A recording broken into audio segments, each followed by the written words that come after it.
And sir बिना बिल्कुल आपके फैंस को इंतजार कराए बिल्कुल शुरू करते हैं। सर सबसे पहले आपकी जो ट्वीट्स होती हैं मैं पर्सनली उनको बहुत पसंद करता हूँ, बहुत बड़ा फैन हूँ मैं उनका।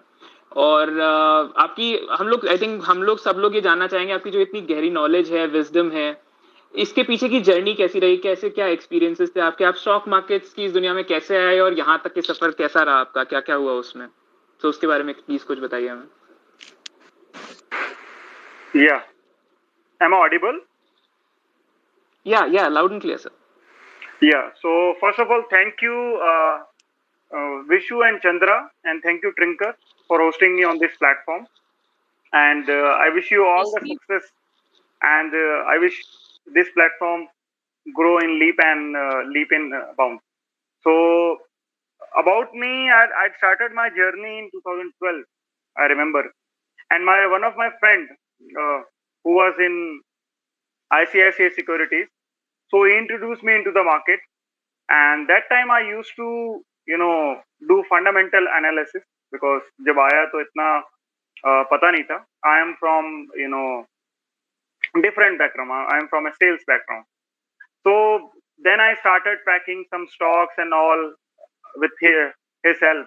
And उसके बाद उसने थोड़ा so I was lucky at that time कि एक अच्छा दोस्त मिला, which is very important in stock market. Then he guided me कि कैसे stocks यहाँ पे है, क्या इंडेक्स है, कौन कितना प्रपोर्शन है, कितना नहीं. So that start was very good. So I thought कि आई एम लकी एंड बहुत अच्छा स्टार्ट हो गया है और अब जर्नी आसान हो जाएगी, लेकिन जर्नी ऐसी थी नहीं. Because when I started investing in stocks, तो द मेन चीज थी वो थी कि आप कैसे होल्ड रखते हो स्टॉक्स को. So initially I had started investing in some stocks, or I started tracking other stocks as well. So till 2015, I was more into investing, right, less into trading.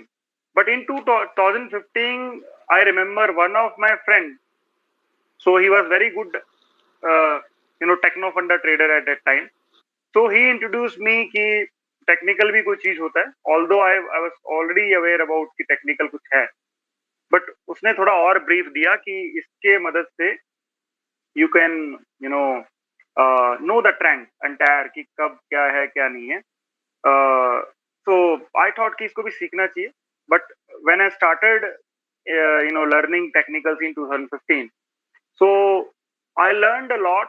लगभग सारे कुछ इंडिकेटर्स को छोड़ के सारे इंडिकेटर मैंने cover कर लिए 6 महीना में, धीरे धीरे धीरे करके कौन कैसे कैसे. उसके बाद टाइम आया एप्लीकेशन का. Then I started applying all the indicator. सब कुछ देखा करता था, चाहे वो फिबोनाची हो या कैंडलस्टिक से लेकर जो भी बेसिक से बेसिक इंडिकेटर होता है या so later I found कि technical analysis is very useful if you apply it in a right manner, right? And in 2016 I have turned techno funda trader as well, even techno funda investor as well. So उसके बाद से journey was very good and पीछे मुड़ के कभी देखा नहीं. मतलब जो भी किया उसमें रिजल्ट्स अच्छे मिले. But journey was very tough in terms of in terms of staying in market. So market में जो रहना सीखा वो बेसिकली 2018 के बाद सीखा. उससे पहले तो बिकॉज इतना कोई बड़ा बेयर मार्केट आया नहीं था. आई गेस 2008 के बाद इतना कोई बड़ा बेयर मार्केट आया नहीं जितना 2018 से 20 तक चला. Although I have sailed through that rough sea as well, because I have a very different edge that is in psychology. So I'll introduce some models as well, which is very different models. तो आप सब लोग के बड़े काम आएंगे वो सारे मॉडल्स, जब आप चाहे वो ट्रेडिंग में हो चाहे आप इन्वेस्टर हो कोई भी, कि कैसे हम अलग अलग सिचुएशंस में अपने इमोशंस को या अपने आप को कंट्रोल कर सकते हैं और मार्केट में बने रह सकते हैं अच्छे उसके साथ. तो that part was bit difficult in terms of staying the market as a trader, not as an investor. Investor तो मैं starting से ही हूँ. So it's a very good journey since 2015. तो 5-6 साल से it's a very good journey, profitable journey as well. और बीच में tides वगैरह तो आते रहते हैं, high tide low tide. So we have to face all kinds of situations. So we should be ready with, you know, with all to, you know, face or, you know, to, you know, counter all types of hurdle. तो ये मेरा 8 साल का journey रहा है, more than 8 years, 9 साल हो जाएंगे. तो this is a very simple and sweet journey. Sir बिल्कुल. और मतलब आपकी जो जर्नी रही है इसमें I mean we have seen recent past हमारी टीम ने थोड़ी एनालिसिस करी थी जिसमें कि ग्लोबल स्पिरिट्स आपका 2 साल में 8x दे गया है, विच इज लाइक आपका इतना अच्छा कैच था वो. देन रिसेंट में भी आपका डायनेमिक टेक है, उसके 36 रिटर्न्स हैं, हिकाल के अमेजिंग रिटर्न्स हैं, स्टील स्ट्रिप व्हील भी मतलब बिल्कुल दे रहा है. आपके मल्टीबैगर्स की लिस्ट तो मतलब लाइक अनएंडिंग रहती है. तो आई मीन इस जर्नी का बिल्कुल हम लोग ट्रिंकर के थ्रू हम लोग भी आपका चाहते हैं कि आपके पोर्टफोलियोज में झांक के हम भी थोड़ा सा प्रॉफिट्स कमाएं आपकी नॉलेज और विजडम से. एंड तो सर कैसे मैं जानना चाहूँगा कैसे आप आइडेंटिफाई करते हो ऐसे बढ़िया वाले मल्टीबैगर्स? तो अनुराग, इसमें देखो कोई भी मल्टीबैगर आपको आइडेंटिफाई करना है ना, तो मल्टीबैगर होगा या नहीं होगा वो बात की चीज है. पहले आप ये देखिए कि कंपनी जो है वो क्या कर रही है और उसमें बिजनेस को मतलब स्केलेबिलिटी कितनी है, वो कितना आगे जा सकती है आने वाले 10 साल में, एटलीस्ट 10 साल, 15 साल, 20 साल. And then you have to connect that thing to sector as well, कि वो कौन से सेक्टर में है. वो सेक्टर कॉमोडिटी से रिलेटेड तो नहीं है जहाँ पे बहुत सारे यू नो हेडविंड्स रहते हैं, चाहे वो प्राइसिंग का हो, चाहे वो रॉ मटेरियल कॉस्ट का हो, राइट. तो वो सारे चीज आपको एनालाइज करना पड़ता है. बिल्कुल सिंपल वे में आपको बताता हूँ कुछ जो मेरे मल्टीबैगर्स रहे हैं. जैसे एक मैं स्टॉक जैसे ग्लोबल स्ट्रिप्स का आपको बताता हूँ सिंपली. सो ग्लोबल स्ट्रिप्स जो है it's a very renowned company, but जैसे बिहार में जो बैन हुआ, बिहार में there was a liquor ban, और इनका काफी बड़ा प्लांट था वहां से जहां से लोग यू नो बॉटलिंग और लिकर सप्लाई करते थे, इवन मोलासेस भी बनाते हैं. So that was a time जहां पे बहुत सारे लोगों ने स्टॉक को डिसोन कर दिया, तोड़ दिया इसको कि यार अब दम नहीं रहेगा और ये हो जाएगा. और उसके बाद तो फिर there was a challenge of वो जो हाईवे के 100 मीटर के दायरे में आपका लिकर शॉप नहीं होना चाहिए, वो भी आया, सब कुछ आया.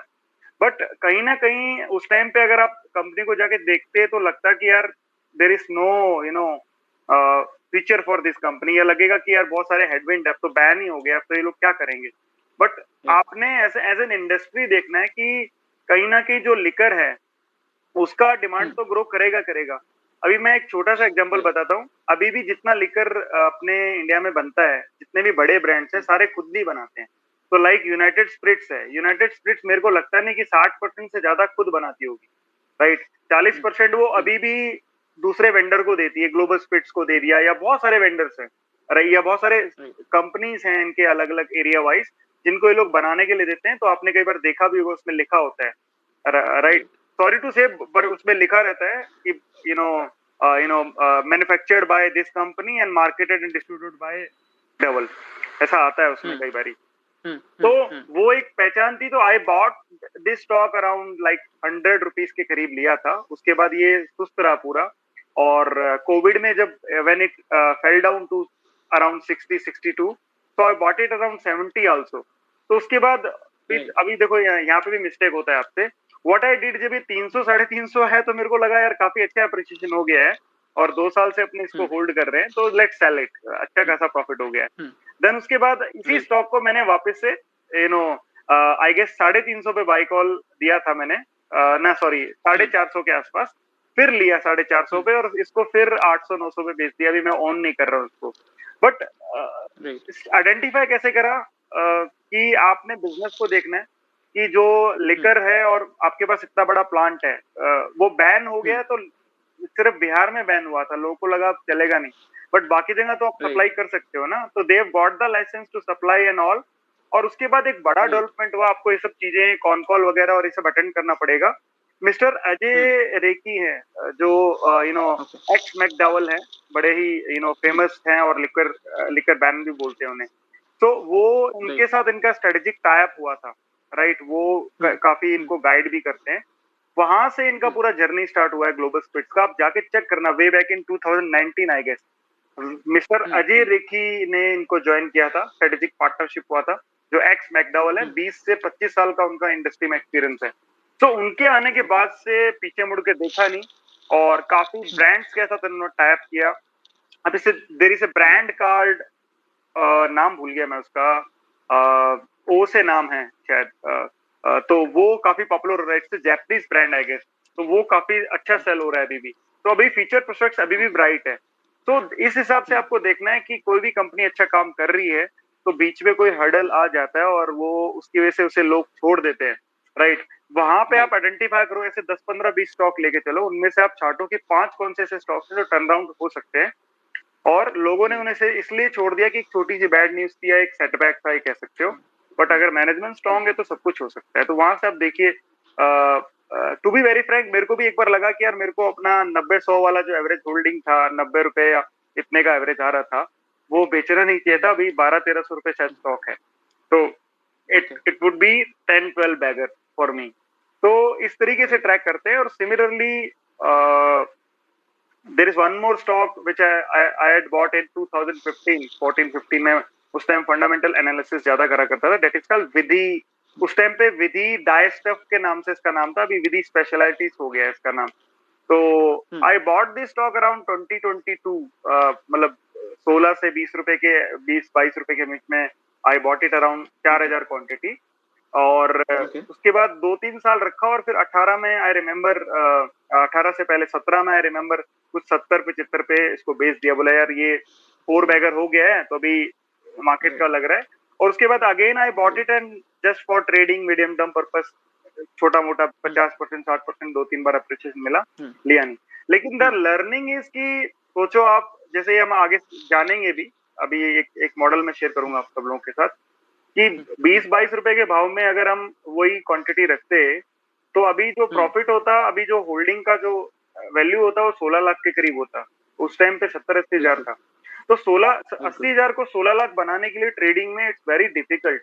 बन जाएगा, लेकिन ऐसा बुल मार्केट होना चाहिए, बड़ा बड़ा डिफिकल्ट है 20 गुना करना आपको, राइट।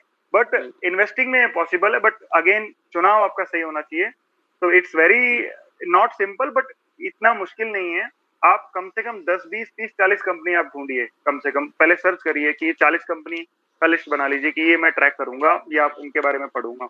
उन 40 में से आप आइडेंटिफाई कीजिए कि कौन सी कंपनी आप आने वाले 2-4 साल के लिए होल्ड कर सकते हो। इन्वेस्टिंग, ट्रेडिंग की हम आगे बात करेंगे, लेकिन इन्वेस्टिंग के लिए तो 10-15 कंपनी उनमें से छाटिए और उन्हीं में आप पैसा डालते रहिए, और साथ साथ में कुछ नई कंपनियां भी ट्रैक करते रहिए। तो इस तरीके से आपका पोर्टफोलियो जो है बनता भी रहेगा। और वन गो में मत डालिएगा, आपको लगता है कि अभी मार्केट बहुत ऊपर है नीचे है, तो वो आपके व्यू के ऊपर है। आपको कंपनी का भाव देखना है, मार्केट ऊपर नीचे नहीं देखना है आपको। अब जैसे मैं एक एग्जांपल देता हूँ, रिलायंस इंडस्ट्री 2009-10 से लेकर एक ही रेंज में घूमता रहा, मार्केट कितना ऊपर चला गया, वहां 10,000 चला गया, ठीक है। लेकिन जब रिलायंस इंडस्ट्री चला तो मार्केट भी ऊपर गया और वो भी ऊपर गया। तो शेयर के भाव को मत देखिए आप, मार्केट से मत कम करिए, फंडामेंटली आप देखोगे तो आपको देखना है। और मल्टीबैगर का फॉर्मूला एक ही है, 1000 करोड़ से कम का जो कंपनी है ज्यादातर उनमें उनको आप ट्रैक कीजिए, बिकॉज 1000 करोड़ का कंपनी 10,000 करोड़ का बनेगा 10 बैगर होगा, 20,000 करोड़ का बनेगा 20 बैगर हो जाएगा, राइट। बट 10-20 हजार करोड़ का कंपनी है, उसको 2 लाख करोड़ का मार्केट कैप मिल तो जाएगा, लेकिन टाइम ज्यादा लगेगा सेल्स वगैरह वो सब ग्रो करने के लिए, और वैल्यूएशन भी ज्यादा चाहिए उसे। और जो 1000 करोड़ से नीचे वाली कंपनी होती है उन्हें वैसे ही पी वैल्यूएशन कम मिला होता है, बिकॉज एचएनआईस वगैरह इतने होते नहीं। वो जो 5000 करोड़ की कंपनियां बनती है तब जाके उसमें ज्यादा म्यूचुअल फंड और ये सब आते हैं, ये चीजें। तो हजार भी नहीं, प्रिसाइसली 500-600 करोड़ से नीचे का कंपनी आप देखो जो आने वाले टाइम पे 5000 करोड़ का मार्केट कैप वो कर सकती है। जैसे इट्स अभी चलो आगे मैं डिस्कस करूंगा 1-2 स्टॉक, तो उससे और क्लियर हो जाएगा ये। यस अनुराग। आप बिल्कुल बिल्कुल सर, आप मतलब आई कुडंट अग्री। इसमें एक और चीज है कि मल्टीबैगर में होल्ड करना ज्यादा मुश्किल है, मतलब कंपनी ढूंढ तो लोगे, लेकिन एक ना वो ये कुछ भी, जैसे आपने अभी बहुत अच्छा पॉइंट उठाया बिहार का जो हुआ, तो कई लोगों ने पैनिक सेल उसमें करा होगा कि अरे बैन हो गई और उनका वो छूट गया। सर आपका बहुत एक स्ट्रांग होल्ड है मार्केट साइकोलॉजी पे, मैं आपसे जानना चाहूंगा कि अब इसकी ये जो मल्टी बैगर की रेसिपी है जिसमें कि होल्ड करना इज इक्वली और even more important then finding out, I think, कि कौन सा होगा, तो ये कैसे, how should one deal with this, ये पैनिक सेल से कैसे बचें, इसके बारे में आपका क्या थॉट है? देखो इसमें 2-3 चीजें हैं होल्ड करने के ऊपर। आपने अगर 15 कंपनी लगा लिया है, तो अगर आपको किसी कंपनी का बंद होने का डाउट है कि ये कंपनी 5 साल में 10 साल में बंद हो जाएगी, वैसे तो किसी का नहीं पता होता किस कंपनी के साथ क्या हो जाए, अपने नहीं कह सकते। लेकिन 15 में राइट। आपने 10-15 कंपनी लिया and you have a doubt on 2-3 companies कि यार ये कंपनी हो सकती है 10 साल में दिक्कत में आ जाए, तो आपको पता होना चाहिए वो कारण क्या होगा, सो दैट जब भी आपको लगे कि उसके सिम्टम्स आ रहे हैं उन कंपनी से एग्जिट कर सको। बाकी मेरे ख्याल से आप जो भी स्टॉक ले रहे हो ये सोच के चलिए कि कंपनी बंद तो नहीं होगी ना। अगर कंपनी बंद होने के कगार पे ना आए ना, कि वो कहते हैं जिसको अपन बोलते हैं कि बिल्कुल बैंकरप्सी स्टेज पे आ जाए, वो नहीं होना चाहिए। वो नहीं होएगा तो आपको मतलब 10-15 में से एटलीस्ट 5-6 कंपनी मिल जाएगी जो कमा के दे देंगे अच्छा खासा, ये चीज है। और बाकी राइट। कंपनी आपको एक मीडियम सा रिटर्न दे देंगे। अभी जैसे मैं आपको बताता हूँ, so I am very bullish on POC space. मैं पिछले साल से दिसंबर से बोल रहा हूँ कि आप पीओसी कंपनीज को मत इग्नोर कीजिए, इतना बड़ा पैसा बनेगा 3-4 साल में, आप सोच भी नहीं सकते हो।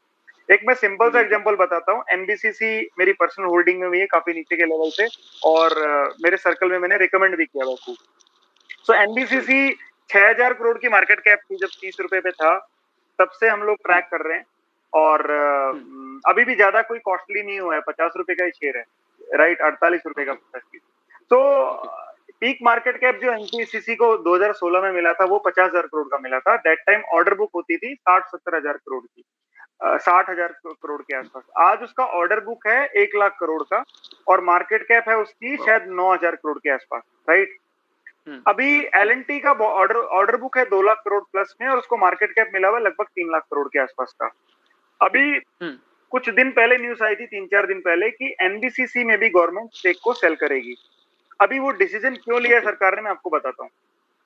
एनबीसीसी अभी भी मोर देन 70% प्रोजेक्ट्स हैं वो दूसरे पार्टी को देता है, या थर्ड पार्टी बोल सकते हो, ठीक है, खुद नहीं करता है एग्जीक्यूट। अब आपके पास काम आएगा, आप किसी दूसरे बंदे को दे दोगे तो आपका मार्जिन तो वहीं स्ट्रेच हो गया ना, पूरा पूरा। हाँ, कंप्रेस हो गया, मतलब आपको 20% बचना है तो आपको वहां फिर 2-3% बचेगा सारा ही। तो आप सोचो कि अगर इसमें कोई भी अच्छी कंपनी स्टेक बाय करती है, तो क्या वो चाहेगी कि 1 लाख करोड़ का ऑर्डर बुक आज की डेट में, और वो बढ़ेगा, 1.5 लाख करोड़ का भी होएगा, हो सकता है 2 लाख करोड़ का भी हो, बिकॉज सारे सरकारी ठेके इसी को मिलने हैं, ठीक है। कि अभी तो हाईवे में नहीं आया, हाईवे में भी शायद ही आ सकता है, बट जो भी बिल्डिंगें बननी है सरकारी, या जो भी इंफ्रा के चलने हैं, आम्रपाली को उन्होंने टेक ओवर कर लिया, तो वो सब इन्हीं को मिलना है। तो 1.5 लाख करोड़ की मार्केट ऑर्डर बुक अगर होती है 3-4 साल में, और कोई सरकारी प्राइवेट कंपनी इसमें स्टेक लेती है, तो वो चाहेगी कि सारे के सारे ऑर्डर हम लोग एग्जीक्यूट करें, चाहे उनको टीम बढ़ाना पड़े या जो भी है, स्ट्रेटेजिक पार्टनरशिप करना पड़े, जेबी करना पड़े, वो हो सकता है। तो मेरे ख्याल से धीरे धीरे हो सकता है कि आने वाले टाइम पे अगर ये चीज होती है, तो 70% जहां ये खुद एग्जीक्यूट नहीं कर रहे हैं, तो ये होगा, उल्टा हो जाएगा, 70-80% ये लोग खुद एग्जीक्यूट करने लग जाएंगे, और 10-20% अगर ज्यादा रहा तो किसी और से कराएंगे। तो आप सोचो कोई मार्जिन और पूरा रेवेन्यू कितना बढ़ने वाला है, और पूरा री रेटिंग हो जाएगा प्राइवेट प्लेयर आने से। तो आज जो इनको भाव मिला हुआ है, आप मान के चलिए 1 लाख करोड़ की भी मार्केट कैप मैं अज्यूम कर रहा हूँ कि इसको मिलेगी, क्योंकि उस टाइम पे अगर इसको 50,000 करोड़ मिल सकती है, तो आने वाले टाइम पे 1 लाख करोड़ भी मिल सकती है, क्योंकि अब प्राइवेट में आ जाएगा। तो 10 मेगर तो यहीं से हो सकता है, 9,000 इजिली, इजी पीजी बोलते हैं जिसको, राइट। बाकी कंपनी बंद नहीं होगी सर, इस कंपनी को बंद होने से पहले कोई ना कोई खरीद लेगा, इतना इसमें है। तो इस तरीके से आप सोच के ले सकते हो, बंद नहीं होनी चाहिए कंपनी, इसकी कंटिन्यूसली डिमांड होनी चाहिए। बाकी अच्छी कंपनी है, एक जैसे कंपनी थी मैंगो सिप जो बनाया करती थी, अब वहां पे कंपनी अच्छी थी, लेकिन प्रमोटर ने कुछ कर दिया तो शेयर गिर गया, तो उसमें तो इन्वेस्टर भी क्या करेगा, उसमें तो सबने पैसा खोया, राइट। कंपनी का नाम था मनपसंद बेवरेजेस। तो मनपसंद, यस, मतलब हम मतलब मेरे तो एक फ्रेंड का अच्छा खासा पैसा था, तो मैं वहां इसलिए जानता हूँ। उन्होंने तो पैसा, मैंने हालांकि हिंट दिया था कि उसमें कुछ आ रही है ऐसी रिपोर्टें, तो एग्जिट कर तो गए थे, लेकिन लॉस में करे थे। लेकिन उनसे ज्यादा म्यूचुअल फंड ने पैसा खोया था, राइट। तो मोतीलाल ओसवाल का अच्छा खासा होल्डिंग था, तो काफी था। तो ये तो कोई नहीं जानता है कि कब क्या कोई करने वाला है, बट एक स्टॉक अगर आपका है, तो सपोज करो आपने 1 लाख रुपए लगा रखा है उसमें, तो और वो ऐसा हो भी गया, राइट, या 2 भी हो गए, तो समझ लो कि 2 स्टॉक का आपका वैल्यू तो डिस्ट्रॉय हो गया, उसमें तो लॉस कर लोगे आप। लेकिन पोर्टफोलियो में 3-4 स्टॉक भी अगर ढंग के चल गए ना, तो सब कुछ कवर कर देंगे आपका, सब कुछ, ये मान के चलिए आप। ये इन्वेस्टिंग की बात कर रहे हैं, ट्रेडिंग का भी करेंगे। तो मैं तो एनडीसीसी तो मैं अभी मंडे का इंतजार करता हूँ, मैं तुरंत वॉच लिस्ट में अभी ऐड कर रहा हूँ और खरीदने वाला मंडे को। सर इसी से एक और रिलेटेड, सो पैनिक सेलिंग में सर बिल्कुल ये आपने बिल्कुल सही बोला कि हम लोग को पता होना चाहिए। एक और चीज ये है कि उससे रिलेटेड ही एस्पेक्ट है कि एक फियर ऑफ मिसिंग आउट आता है, जिसमें कि इनफैक्ट आपने रिसेंटली आई थिंक ट्वीट भी किया था इसके बारे में कि गलत टाइम पे खरीदते हैं, गलत टाइम पे बेचते हैं जो न्यूबीज होते हैं। न्यूबीज सो वो ये हो, प्राइस करेक्शन पे हाँ खरीदते हैं, टाइम करेक्शन पे हाँ बेचते हैं। हाँ। तो एक्चुअली क्या होता उनके लिए क्या एडवाइस है? है, एक्चुअली एडवाइस वही है, देखो दो ही टाइप की करेक्शन होती है, एक होती है प्राइस करेक्शन, एक होती है टाइम करेक्शन, और दोनों अपने अपने टाइम पे आती है। तो आप किसी भी राइट। प्राइस करेक्शन में खरीद रहे हो, एज अ ट्रेडर खरीद रहे हो, शॉर्ट टू मीडियम टर्म, ज्यादातर लोग वही फंसते हैं जो एज अ ट्रेडिंग व्यू लेके चलते हैं। उनको ये देखना है कि राइट।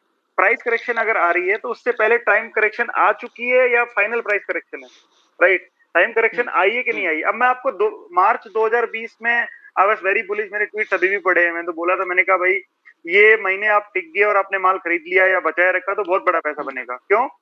बिकॉज लोगों ने देखा प्राइस करेक्शन आ रही है, 40% इंडेक्स कर गया, 45% इंडेक्स कर गया, राइट। लोगों को लगा टाइम करेक्शन भी, अगर टाइम करेक्शन तो ऑलरेडी चल रही थी 2018 से, समझ रहे हो आप।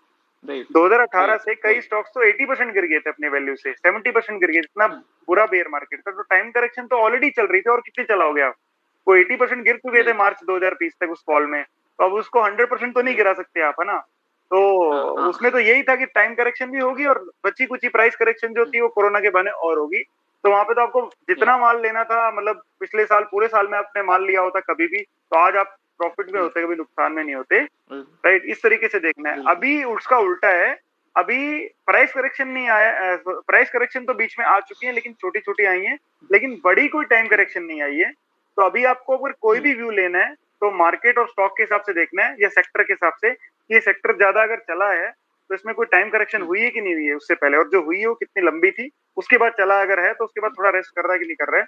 अगर वो टाइम करेक्शन हो चुकी है और प्राइस करेक्शन भी थोड़ी हो चुकी है तो आप उसको ले सकते हैं स्टॉक को। और ज्यादा अगर शक लगता है, आपको लगता है कि नहीं अभी भी टाइम करेक्शन और आ सकती है, तो आप आधी क्वांटिटी ले लीजिए, सारी क्यों लेते हो।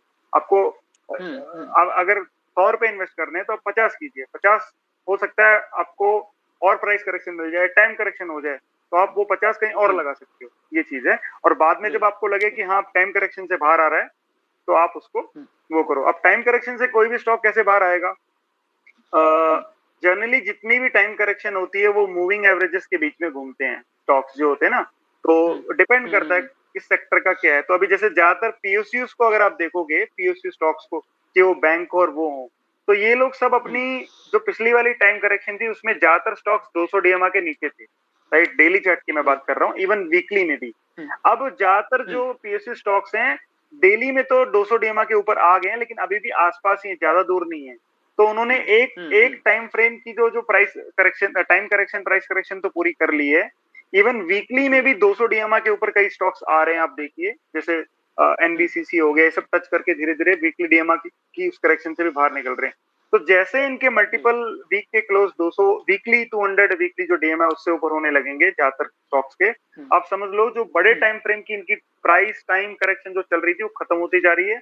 और आप अगर एक बार में पैसा नहीं लगा रहे तो मैं तो कहता हूँ आप सिप कर लीजिए, थोड़ा थोड़ा पैसा हर महीने थोड़ा लगाइए, ताकि आपको लगे कि कभी गिर गया तो और ले सकें, ये चीज है। बिल्कुल सर, आपका सर ट्रिंकर पे सिप वाला पोर्टफोलियो है, मैंने उसमें पर्सनली इन्वेस्ट कर रखा है already, and I am looking forward to my multi bagger सून।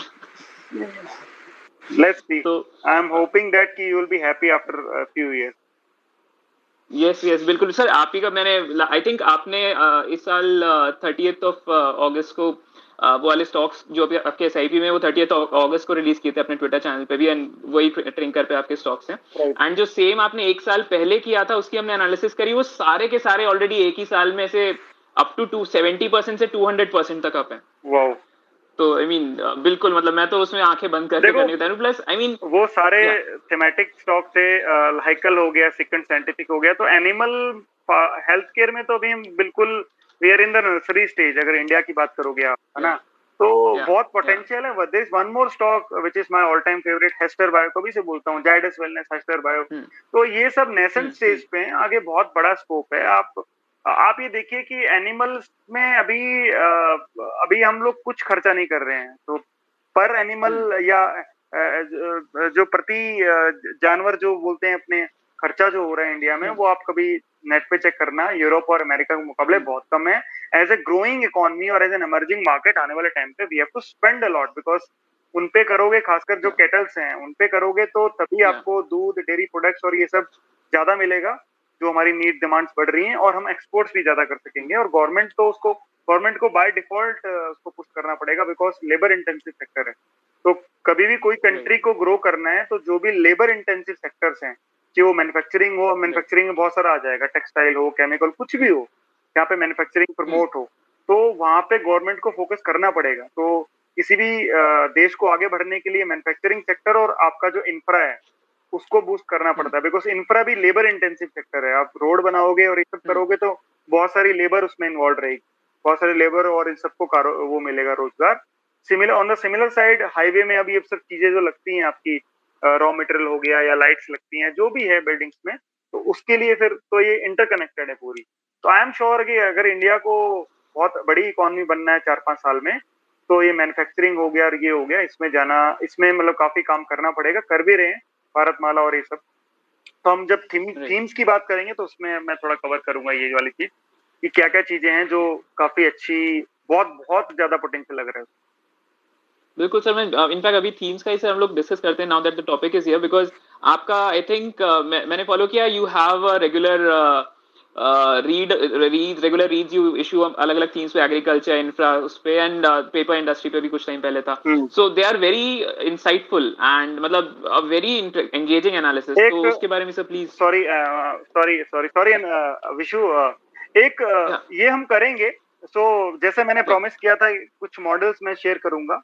तो सबसे पहला जो मॉडल मैं शेयर कर रहा हूँ, जो ट्रेडर्स और इन्वेस्टर्स के बहुत काम आ सकता है,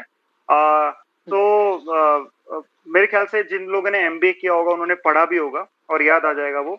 तो एक क्लासिकल कंडीशनिंग थ्योरी करके है, अगर किसी ने, आई एम श्योर काफी लोगों ने पढ़ा होगा, जो इवान पेवल का बहुत फेमस मॉडल है। रशियन सोशियोलॉजिस्ट थे, पर मतलब ये पूरा उन्होंने पूरा इजाद किया था, जिसमें जो डॉग के ऊपर एक्सपेरिमेंट किया था कि डॉग एंड बेल के ऊपर, और वो मीट का पीस रखना।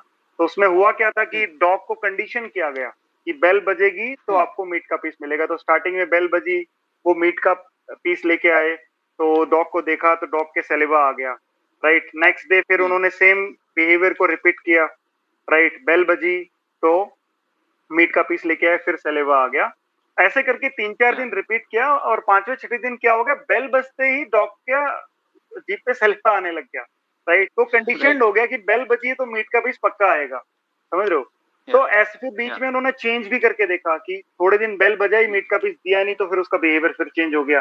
तो ऐसे करके मतलब इस मॉडल से लर्निंग क्या मिलती है, आप लोग इसको पढ़िएगा, गूगल पे आपको काफी इंसाइट्स मिलेंगे सभी लोग। हमारे स्टॉक मार्केट में भी ना ट्रेडर्स और इन्वेस्टर्स की कंडीशनिंग की जाती है। तो मैं एक बड़ी बेसिक कंडीशनिंग बताता हूँ ट्रेडर्स की। सुबह सुबह उठ के ना एसजीएक्स निफ्टी को जरूर देखते हैं बाय डिफॉल्ट।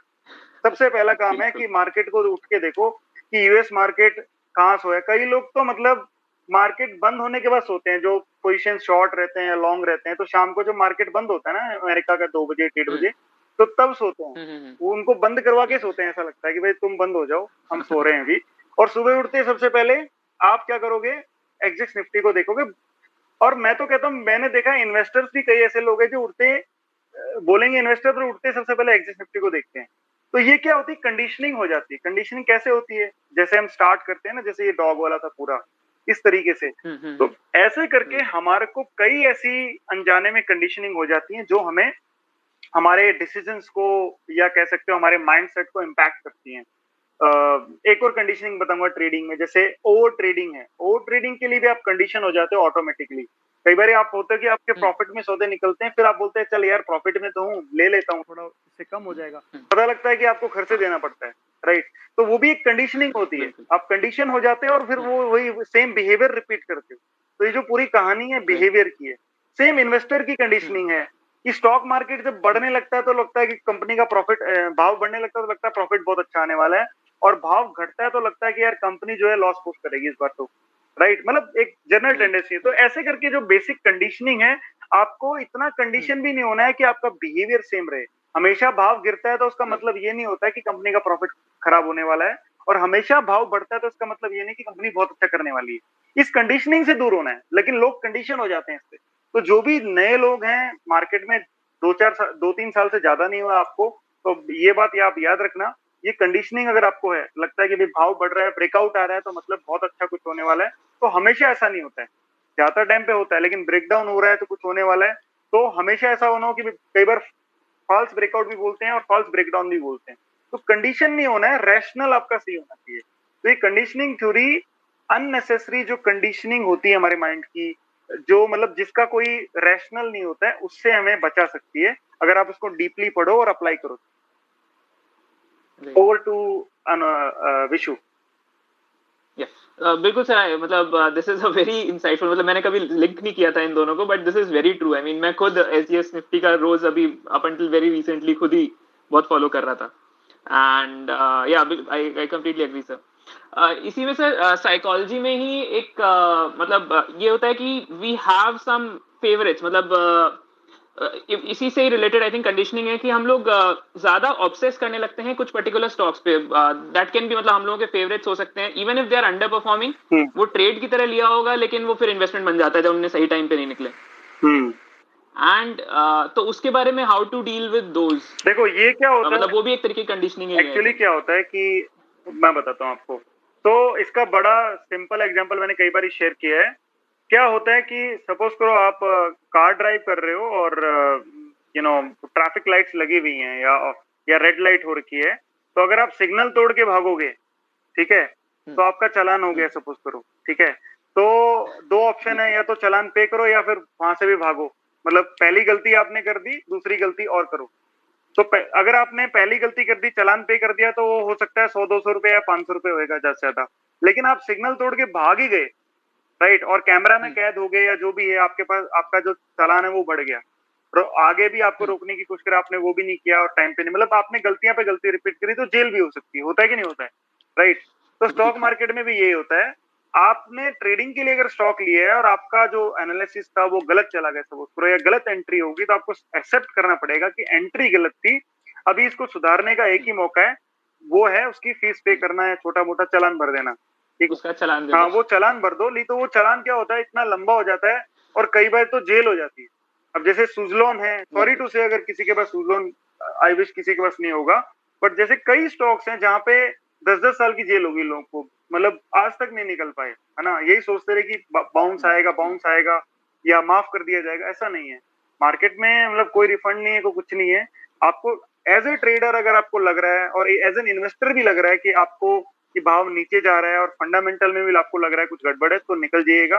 ट्रेडर तो पक्का निकल जाएगा। ट्रेडर में तो देखो, लॉस बुक करने के अलावा आपका कोई ऑप्शन नहीं। अगर आपका सौदा गलत चला गया और आपका व्यू बड़ा शॉर्ट टर्म था, जब तक अनटिल अनलेस आपका व्यू थोड़ा मीडियम टर्म का नहीं है, तो आप रुक सकते हो स्ट्रेटेजिकली।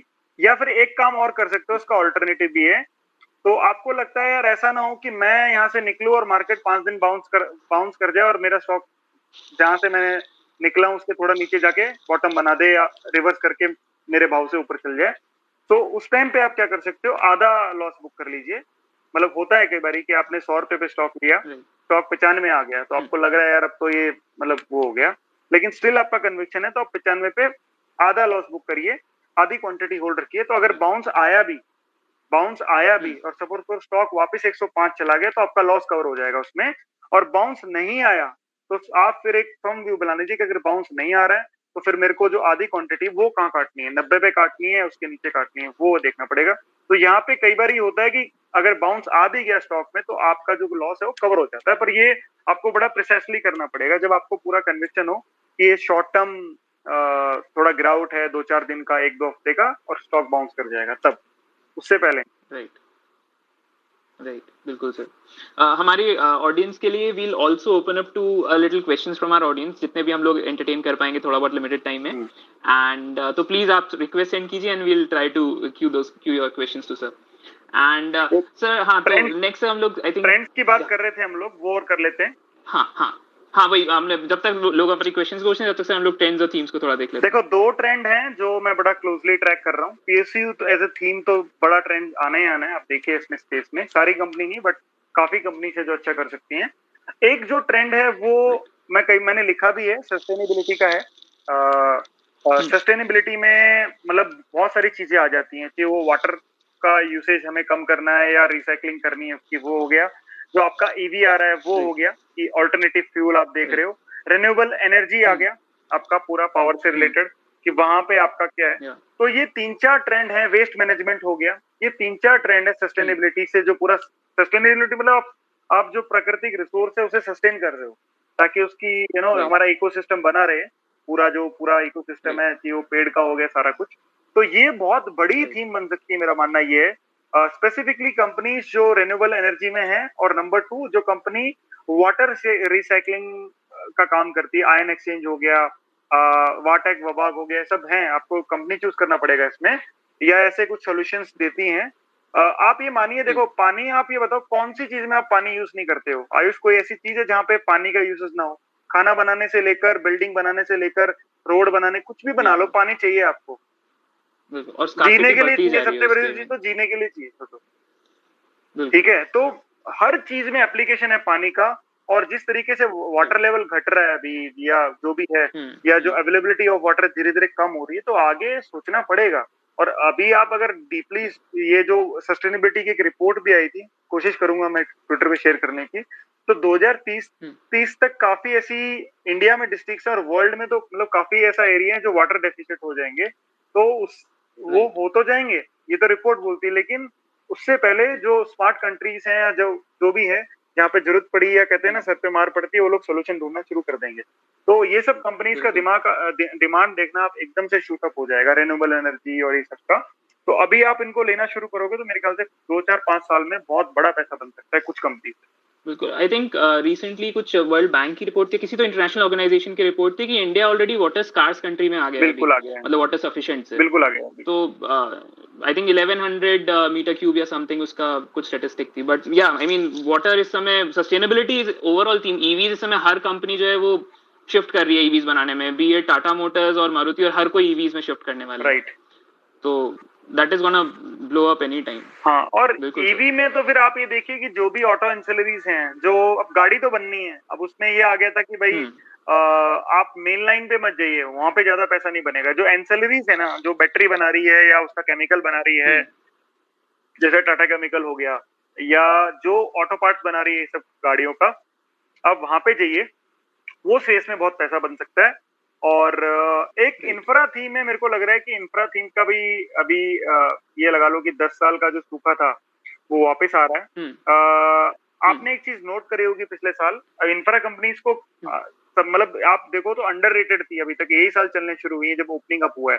बट जो नींव डलनी थी काम की, वो पिछले साल डल गई।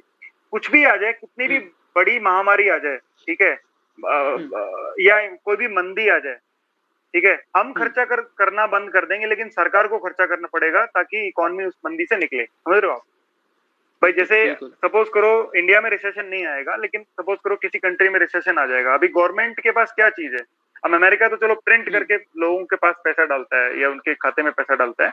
अपने यहाँ ऐसा नहीं होता है। अपने यहाँ क्या है, गवर्नमेंट की स्पेंडिंग जो है ना, वो बढ़ानी पड़ेगी गवर्नमेंट को किसी न किसी तरीके से। अब गवर्नमेंट की स्पेंडिंग कहाँ बढ़ेगी? आप ये देखो, गवर्नमेंट की स्पेंडिंग होगी भाई, चलो पोर्स को कुछ राशन वगैरह दे दिया तो वहां तो बढ़ेगी। लेकिन काम के मामले में गवर्नमेंट के जो इंफ्रा के प्रोजेक्ट्स हैं, मेरे को लगता है मंदी में उसमें स्लो डाउन नहीं आता कि बंद ही हो गया। कोरोना में सिर्फ बंद हुए थे इंफ्रा के प्रोजेक्ट, पिछले साल लॉकडाउन में। इस साल लॉकडाउन में तो बिल्कुल बराबर डबल स्पीड से काम चालू था। बोले अभी ट्रैफिक नहीं है तो ज्यादा, हाँ, ट्रैफिक ज्यादा नहीं है तो ज्यादा और बनाया उन लोगों ने, तो ये चीज है। तो इंफ्रा कंपनीज पे ध्यान रखिए। इंफ्रा कंपनीज या इंफ्रा स्ट्रक्चर ऐसे सेक्टर में बहुत बड़ा मेरे को लग रहा है आएगा। और जैसे मैंने पहले भी बताया, इंफ्रास्ट्रक्चर और मैन्युफैक्चरिंग, ये दो बड़े ऐसे पिलर्स हैं जो किसी भी कंट्री को बहुत ऊपर लेके जा सकते हैं। और इंडिया में इनका डेफिसिट है, वो मेरे को लग रहा है कि वो डेफिसिट धीरे धीरे बढ़ता जाएगा 2-3-4-5 साल में। और जितना बढ़ता जाएगा उतने ही यहाँ पे ग्रोथ अपॉर्चुनिटीज बढ़ती जाएंगी, और मतलब कंपनीज ग्रो करेंगे अच्छे खासे यहाँ पे। सर इसी थीम से एक और ये भी, अभी आईपीओ का सीजन अभी बीच में बहुत आया हुआ है। कुछ एक आईपीओ ऐसे स्टार आईपीओ अभी आए हैं, पेटीएम का भी आ रहा है इस मंथ, 30 आईपीओ हैं। राइट, उसके बारे में आपका क्या ओपिनियन है? देखो आईपीओ में इतना क्लोजली ट्रैक नहीं करता हूँ, बट आईपीओ क्या है, अभी देखो अभी आपके पास इतना एक्सेस लिक्विडिटी है, और जो ऑप्टिमिज्म है काफी अच्छा है। मतलब कोई भी ऐसी कंपनी है उसको ये नहीं देख रहे हैं लॉस में है कि क्या है क्या नहीं है। अगर आप बिल्कुल। आओगे तो मतलब ये लगा लो ज्यादातर जो हिट रेट है वो काफी सक्सेसफुल रहता है। तो इस टाइम पे क्या होता है, जो भी फंड मैनेजर्स होते हैं या जो भी ये आपके क्या बोलते हैं इनको HNI ना सॉरी जो भी आपके क्या बोलते हैं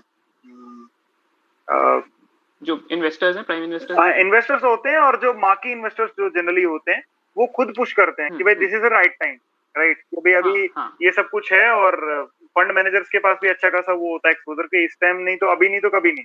तो किसी को अगर पैसा जुटाना है तो वो जुटाइए। तो आपको अगर आईपीओ में लेना है तो आप वो कंपनी लीजिए जो ग्रोथ के पर्सपेक्टिव से मार्केट में आ रही हो, जिसने बिजनेस को स्केलेबल बनाना हो। जैसे एंजल ब्रोकिंग आया, तो एंजल ब्रोकिंग ने आईपीओ से जो पैसा लिया तो उससे उधार भी थोड़ा बहुत कम किया और ग्रोथ भी काफी, मतलब मैंने देखा है कि उसके बाद इनके ऑपरेशंस में भी काफी अच्छा फर्क आया है उससे, समझ रहे हो, जो कैश फ्लो आया पूरा सारा। तो जिसका ग्रोथ का मकसद है ना, जिसको ने उधार कम करना है वो तो आप कह नहीं सकते हो, लेकिन जिसका ग्रोथ का मकसद भी है उधार के साथ साथ, आप उस पे जाइए, राइट। और वो मेरे ख्याल से अच्छा खासा पैसा आपको बना के दे सकते हैं। जैसे बैक्टर्स का एक आईपीओ आया था, मिस्टर बैक्टर्स का, वो भी काफी अच्छी प्रोमिनेंट कंपनी मेरे को लग रहा है बन सकती है, बिकॉज ब्रेड एंड बन बनाती है, बिस्किट बनाती है, दोनों का ही मार्केट 50% ऊपर मिलेगा आपको यहाँ से 4 से 5 साल में। राइट, बिल्कुल सर। थोड़े से क्वेश्चंस ले लेते हैं सर। बिल्कुल सर, बिल्कुल। केवी आप हमारे साथ हो? केवी आप म्यूट पे हो I think. Hi KV, please ask your question. हाँ सर, एक क्वेश्चन ये है कि जैसे अच्छा प्रॉफिट बना लिया है, जैसे कुछ एक कंपनी लास्ट ईयर खरीद के, तो अभी 2x 3x हो गई है, जैसे IEX है, सिंजीन है, और तो उनको होल्ड करने का कन्विक्शन कैसे आए? मतलब अभी ये लगता है कि यार 2x 3x हो गया तो कुछ निकाल लेते हैं, बट ये बेटर स्ट्रेटजी है कि कंटिन्यू होल्ड करना? LTTS है, जैसे 5 स्टॉक लिए थे लास्ट ईयर से, वो होल्ड है अभी, तो क्या करना चाहिए? देखो, आपकी सारी कंपनी अच्छी है, आप इन कंपनी के बारे में पढ़ना शुरू कीजिए, राइट। आप अपना टाइम निकालिए और इन कंपनी के बारे में पढ़िए। आई एम श्योर आप पढ़ रहे होंगे, लेकिन थोड़ा और पढ़िए इनके बारे में कि ये कंपनी आने वाले 5 से 10 साल में, आने वाले 5 साल में एटलीस्ट कहाँ तक जा सकती है। इस ये जो पूरा राइस होएगा धीरे धीरे करते करते करते इकोनॉमी में, उसमें ये कंपनी कहाँ तक पहुंच सकती है, कहाँ इनकी जो स्केलेबिलिटी वो कितनी है, राइट। अब IEX तो अच्छा प्लेटफॉर्म है, पावर सेक्टर तो अब FMCG बनने वाला है पूरा, राइट। तो पावर सेक्टर आप देखिएगा, पावर से देखा जाए तो पावर सेक्टर FMCG है। आपको रोटी कपड़ा मकान बोलते हैं सभी लोग, लेकिन आपको अगर मकान में रहना है तो आपको बिजली चाहिए, राइट। और अभी बिजली का यूसेज, अपना जो डिमांड है वो और बढ़ेगा, बिकॉज अभी तो AC पेनिट्रेशन है ही नहीं इंडिया में, दैट इज लेस देन 20%। तो जब AC पेनिट्रेशन बढ़ेगा तो पावर और चाहिएगी अपने को, राइट। तो अभी हो सकता है कुछ स्टेट पावर सरप्लस है, लेकिन आने वाले टाइम पे पावर का डिमांड और बढ़ेगा और रिसोर्सेस भी बढ़ेंगे। तो आप एक बात मान के चलिए कि ये सारे जो भी आपने स्टॉक्स बताए अच्छी कंपनीज हैं, सिंजिन हो गया, IEX हो गया, LTTS आप बता रहे हो, और अच्छा इनका प्रोस्पेक्ट है, इनके बारे में पढ़िए, आपको अपना कन्विक्शन आ जाएगी कि यार ये बिजनेस जब वहां पहुंच जाएगा तो भाव कितना होगा। इस तरीके से एनालाइज कीजिए। ओके, ठीक है। तो मतलब पढ़ना ही फंडामेंटली उनका, कौन जैसे मंथली रिजल्ट, क्वार्टरली रिजल्ट जो आ रहा है वो सब, और कॉन कॉल जो होती है ना, कॉन कॉल, देखो मैं आपको बताता हूं। तो एक और देखो साइकोलॉजिकल चीज सब लोग को बताऊंगा कि एनुअल रिपोर्ट में और कॉन कॉल में फर्क क्या है। तो एनुअल रिपोर्ट जब हम पढ़ते हैं, that is one way communication, समझ रहे हो। वहां पे एनुअल रिपोर्ट में कंपनी ने जो प्रिंट कर दिया आप वो पढ़ोगे और उससे अपना एनालाइज कर लोगे। लेकिन कॉन कॉल पढ़ना इसलिए जरूरी है, या जो भी ट्रांसक्रिप्ट आती है कॉन कॉल में, there is a two way communication. मतलब एक इन्वेस्टर अगर कोई है या फंड मैनेजर क्वेश्चन पूछ रहा है, उसको मैनेजमेंट से कोई आदमी या जो भी है रिप्रेजेंटेटिव वो आंसर कर रहा है। तो मल्टीपल टाइप के क्वेश्चंस आते हैं। एनुअल रिपोर्ट जब आप पढ़ रहे हो तो आप कुछ पूछ नहीं सकते हो, आपने जो लिखा हुआ उसी पे आपको व्यू बनाना पड़ेगा और सर्च करना पड़ेगा कि वो सही है कि नहीं। लेकिन कॉन कॉल में क्या होता है कि कोई भी आप क्वेश्चन पूछते हो, तो जैसे होता है कि आपने एज अ फंड मैनेजर आपने कोई क्वेश्चन पूछा तो उन्होंने जवाब दिया, फिर आप सेटिस्फाई नहीं हुए तो आपने एक क्वेश्चन और पूछा, काउंटर क्वेश्चन उस पर, तो उसको उसका जवाब। तो ऐसे करके कॉन कॉल ज्यादा रिलायबल सोर्स मैं मानता हूँ रादर देन एनुअल रिपोर्ट, पर दोनों ही अच्छे हैं। प्लस इसके अलावा कंपनी के ग्राउंड रिपोर्ट अगर आप पता कर सकते हो कि ग्राउंड में क्या सिचुएशन है, क्या नहीं है, थोड़ा सा इंटरनल अगर आप पता कर सको तो वो और बेटर रहेगा। मतलब फ्रेंड्स वगैरह वर्किंग है उसमें, तो उनसे इंटरनल रिपोर्ट्स ले सकते हैं। आप तो कॉन कॉल लास्ट जो 2 कॉन कॉल है ना, 2 से 3 कॉन कॉल वो समझिए, तो वहां से पता लग जाएगा whether management is walking the talk और नॉट। और आपको लगता है कि आने वाले 4-5 साल तक ये कंपनी ग्रो करती रहेंगी सारी, राइट, तो आपको यहाँ से भाव ऊपर नीचे तो होता रहेगा, जिगजैग फॉर्म में तो चलता ही है, कभी ऊपर कभी नीचे, बट 5 साल बाद आपको ऊपर ही मिलेंगे भाव इनके, अगर कंपनी ऊपर अच्छा बिजनेस करने वाली, ये चीज है। Okay, thank you, sir. Thank you, thinkers, for arranging this session. बिल्कुल, थैंक यू केवी। आदि तो ये प्लीज, या सर, ये मेंशन करना आप पॉइंट, ये 1 वे कम्युनिकेशन 2 वे कम्युनिकेशन, कि कॉन कॉल पढ़ना क्यों जरूरी है, बिकॉज वहाँ पे 2 वे कम्युनिकेशन हो रहा है, 2 लोग बात कर रहे हैं, और वो भी मल्टीपल माइंड्स बात कर रहे हैं। लेकिन एनुअल रिपोर्ट हम लोग पढ़ते हैं, उसको इतना रिलायबल नहीं मान सकते, बिकॉज उसमें तो होता है कि अपने प्रिंट कर देते हैं कि विजन होता है पूरा, कि ये हुआ, ये हम करेंगे सारा कुछ, बट कॉन कॉल में उसकी क्लैरिटी आती है कि आपने मेंशन किया था ये कि हुआ कि नहीं हुआ, इसमें कितना टाइम और लगेगा, वो बताते हैं इतना और लगेगा, तो वो ज्यादा वो चीज है, पर पढ़ना दोनों। राइट, बिल्कुल sir. Thank you sir for enlightening us about this thing, and thank you KV for joining us. Adi, are you there with us? Yeah. Sir, thank you all. Thank you so much for this session. Sir, one quick question. Sir, you have mentioned Dynamic Pro, a very super pick. It's on upper circuit पे था, Friday को upper circuit पे था. Sir, मैं बस 2 account में रखा हूँ, थोड़े पैसे मैंने इन्वेस्टिंग के लिए रखा, थोड़े ट्रेडिंग के लिए. So trading perspective हिसाब से now it is on upper circuit. So how much? What do you think could be a target price in short term for Dynamic Pro? And what's your view on Shree Rayalaseema? Because I think similar breakout is expected over there. Thank you, sir. आपका question है Dynamic Pro से? हाँ जी, Dynamic Pro और रायलसीमा में can we expect a similar breakout? Sorry, second में समझ नहीं। श्री रायलसीमा एक और केमिकल कंपनी है, गुड प्रॉफिट्स है और गुड वैल्यूएशन पे, can we expect a breakout also over there like Dynamic Pro? या नहीं, वो दूसरे वाला कंपनी में ट्रैक नहीं करता। अच्छा सर, आपकी वॉइस थोड़ी सी एको कर रही है। आदि, आप स्पीकर पे हो क्या? I can hear you, sir. Okay. Right, इनको म्यूट करना पड़ेगा शायद। हाँ, अभी सही है। हाँ, अभी ठीक है। ओके। तो पहले वाला जो स्टॉक जो मैंने रिकमेंड किया था, तो मेरे पास पुराना होल्डिंग भी है उसका, डायनेमिक प्रो, जो उन्होंने पूछा। तो देखो, डाइस एंड पिगमेंट बनाती है और काफी अच्छी, काफी बड़ी अलग अलग इंडस्ट्रीज को ये कंपनी कैटर करती है। ब्रेकआउट की आपने बात करी, फंडामेंटल अच्छे हैं, ब्रेकआउट ऑल टाइम हाई पे चल रहा है ये स्टॉक, तो आप मान के चलिए कि ऑल टाइम हाई तो इट्स ओपन स्काई। तो आप आरएसआई पे जरा नजर रखना, जब भी आपको लगे कि आरएसआई के हिसाब से ओवरबाउट हो गया, तब आप स्टॉक से निकल सकते हैं एज ए ट्रेडर। अगर आप इन्वेस्टर हैं तो मेरे ख्याल से लॉन्ग टर्म में ये कंपनी बहुत अच्छा कर सकती है, बिकॉज कलर्स के बिना दुनिया अधूरी है। कलर्स और डाइस, पिगमेंट, ये सब हमेशा चाहिएगा आपको, चाहे वो दवाई बनानी हो या कोई प्रोडक्ट बनाना हो एफएमसीजी का, या आपको कुछ भी हो खाने में, या बहुत सारे अलग अलग एप्लीकेशन हैं पूरे सेक्टर के, या आपको कोई टेक्सटाइल भी बनाना है, कपड़े भी बनाने, वहां पे भी कलर चाहिए, डाइस चाहिए आपको, राइट।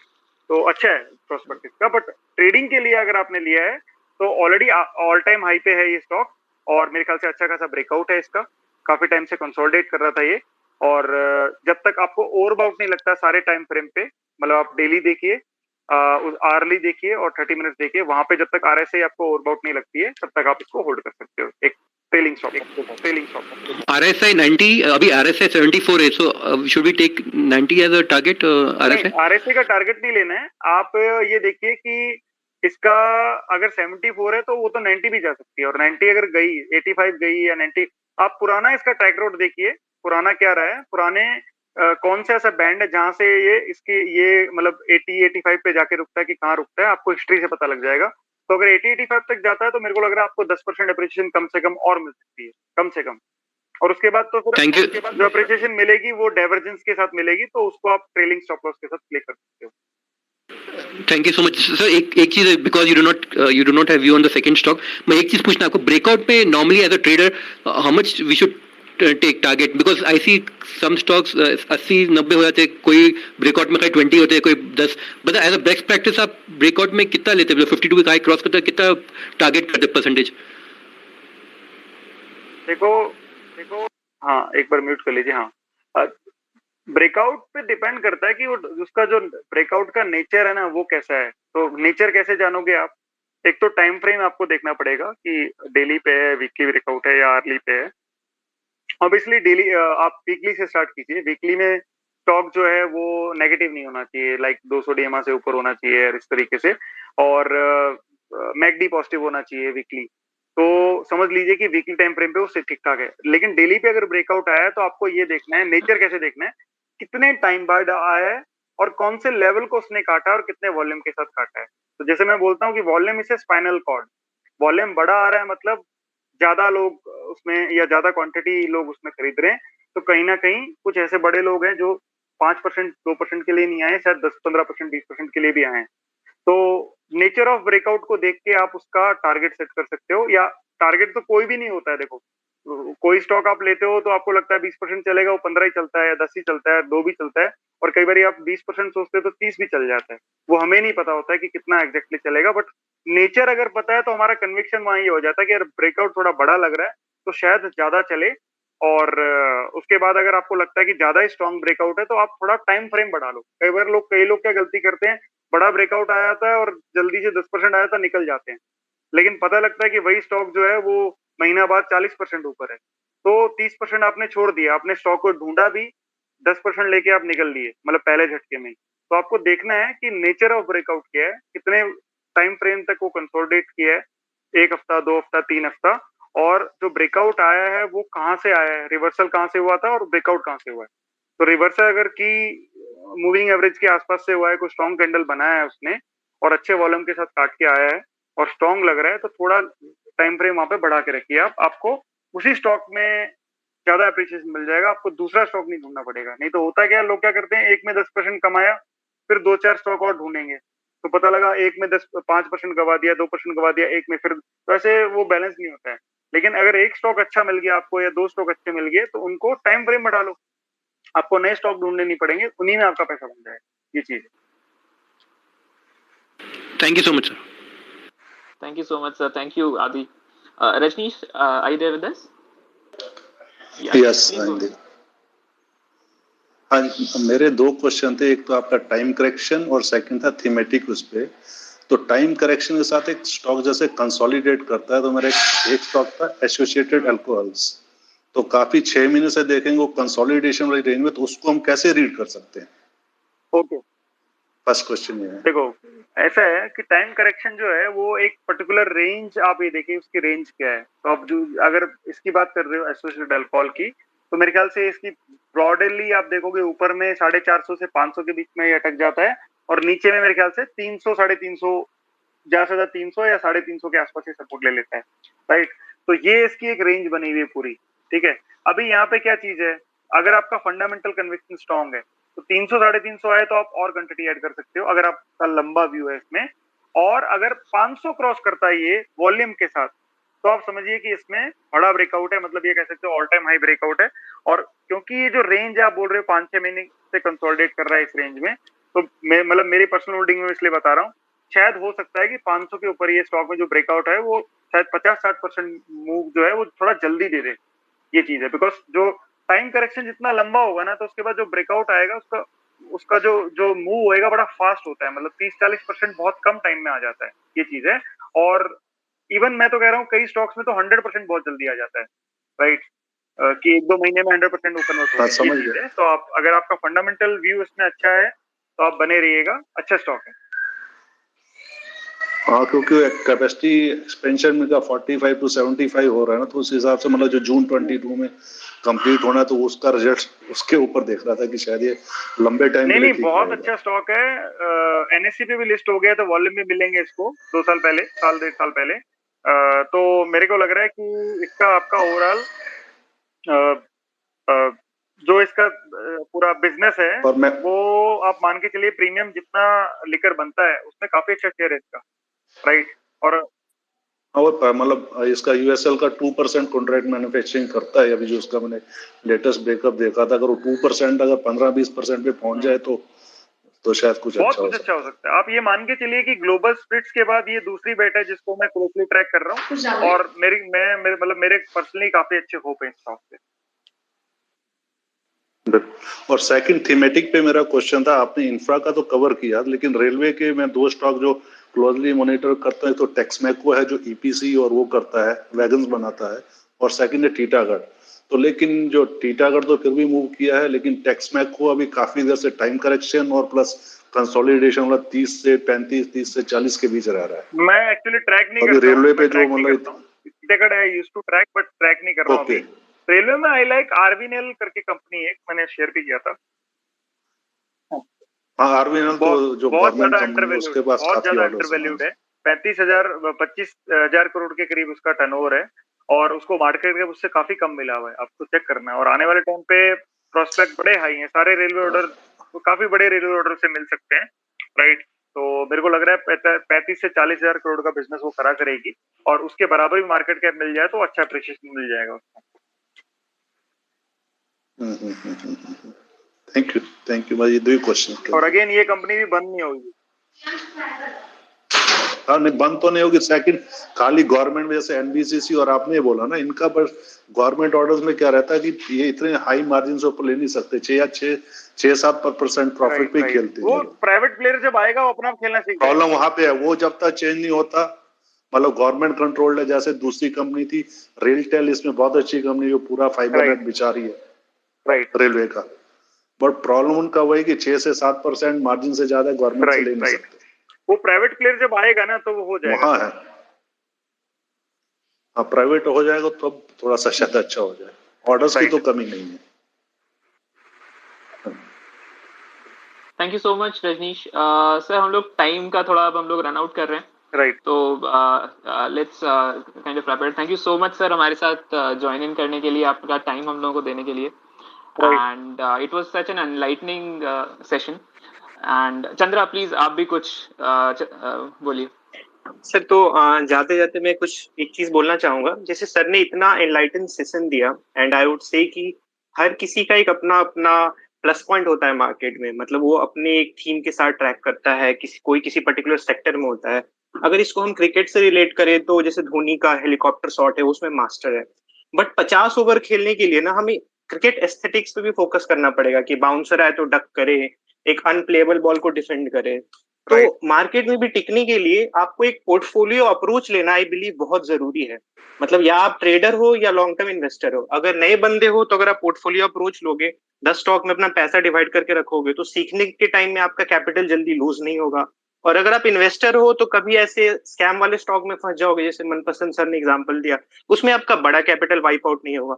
तो इसी थीम को लेके हमने ट्रिंकर बनाया है, जहां पर मार्केट साइंटिस्ट जैसे बहुत अच्छे अच्छे ट्रेडर्स हैं जिन लोगों ने अपना एक्टिव पोर्टफोलियो होस्ट किया हुआ है वहां पर।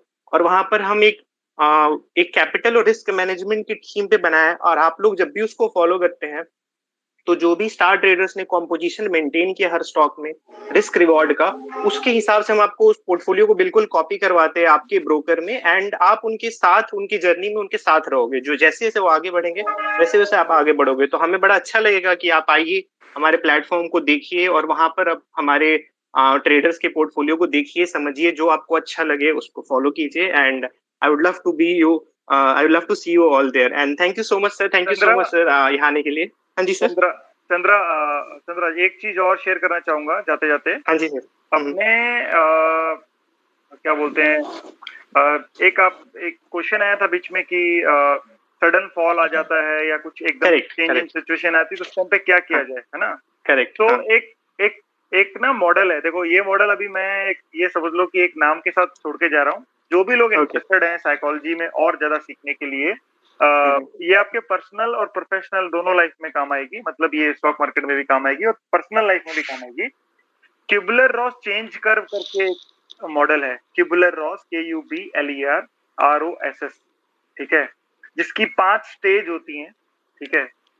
स्टार्टिंग फ्रॉम शॉक से लेकर कि कैसे एकदम से जब चेंज आता है हमारी लाइफ में या एकदम से कोई स्टॉक गिर जाता है 10-20% और हमें समझ में नहीं आता क्या करना है, तो उस स्टेज, मतलब वो 5 स्टेज के थ्रू बंदा गुजरता कैसे और निकलता कैसे, और कैसे स्टॉक मार्केट में तीसरी स्टेज में लोग फंस जाते हैं और स्टॉक बेचते नहीं है और फिर बाद में डिप्रेशन स्टेज उसको बोलते हैं, उसी में रह जाते हैं कि यार अब तो मैं फंस गया हूँ और अब तो बस कोई रास्ता ही नहीं है। तो कभी फिर इसको एक्सप्लेन करेंगे, जानेंगे इसका कनेक्शन पूरा मार्केट से। बट आप लोग बिल्कुल सर सेल्फ स्टडी कर सकते हैं तो जरूर करना क्यूबलर रॉस चेंज कर्व। और मेरे को जो भी लोग जुड़े हुए हैं प्लीज DM करके बताना आप कि आपको ये मॉडल कैसा लगा। दोनों ही। बिल्कुल सर। एंड सर लास्ट में बोलना चाहूंगा, आपका नाम बिल्कुल जस्टिफाई करता है, आप रियल में मार्केट के साइंटिस्ट हो, आप इतने सही सही मॉडल बता रहे हो, मतलब ये रियल लाइफ के मॉडल कैसे अप्लाई कर सके, तो बड़ा अच्छा लगा मेरे को, बहुत बढ़िया। राइट, कुछ लोग मतलब कुछ लोग जादू कहते हैं, कुछ आर्ट कहते हैं, बट यहाँ पे प्रूव होता है कि इट्स अ साइंस। साइंस का साइंस ही है सब कुछ। देखो आर्ट तो आप करते हो, आर्ट तो क्या होती है, परफॉर्म करते हो। साइंस जो होती है आपकी साइकोलॉजी जो है ना, उस पे ज्यादा है, कैसे वो चीज बिहेव करेगी और कैसे क्या रहेगा। आर्ट में परफॉर्मेंस का आता है कि उस बिहेवियर से आप परफॉर्म कैसे करते हो, समझ रहे हो आप, ये सारा चीज है। तो basically everything starts from your attitude, फिर एटीट्यूड से आपका थॉट प्रोसेस होता है, जैसा एटीट्यूड रहेगा आपका वैसा थॉट प्रोसेस होएगा, जैसा थॉट प्रोसेस होएगा वैसा बिहेवियर होएगा, जैसा बिहेवियर होएगा वैसा एक्शन होएगा, और जैसा एक्शन होएगा वैसे ही आपका रिजल्ट आएगा। ये चीजें तो पूरा एक लिंक है, ये सारी चीजें आपस में। बिल्कुल सर, बिल्कुल बिल्कुल ये चीजें। और नेक्स्ट कभी अब पेज जब आप हम लोग ऑर्गेनाइज करेंगे प्रॉब्ली आफ्टर दशहरा या जब भी, तो 2 मॉडल और बिल्कुल हटके लेके आएंगे जो शायद स्टॉक मार्केट में शेयर ही नहीं हुए आज तक, ठीक है, और वो शेयर बताएंगे आपको कि कैसे उनको अडॉप्ट करें अपनी लाइफ में। आप देखिएगा वो मॉडल अडॉप्ट करने के बाद आपकी स्टॉक मार्केट लाइफ कितनी change. Right, definitely sir, thank you. बहुत इंतजार रहेगा, मुझे पर्सनली बहुत इंतजार रहेगा। बहुत मजा आया आपसे बात करने में sir, very enlightening session. Same and will definitely organise again, एक और पॉडकास्ट करते हैं, एक और बातें करेंगे। बहुत अच्छा लगा आपसे बात करके sir. And sorry guys because there is a time limitation, so we could not able to talk to you know all the guys, और जो भी लोग बात करना चाहते थे, but next time will definitely keep a space for personal talks, या कह सकते हो फॉर क्वेश्चन एंड आंसर का टाइम बढ़ा देंगे, तो will discuss that, right. And thank you you know Vishu and Chandra again for hosting मी, बड़ा ही मजा आया, और it's a you know very different experience for me. Definitely sir, we are indebted sir, we are indebted. Thank you sir. Have a good time to all of you, and good night. Take care, thank you for your time guys, thank you, good night. Thank you audience, thank you for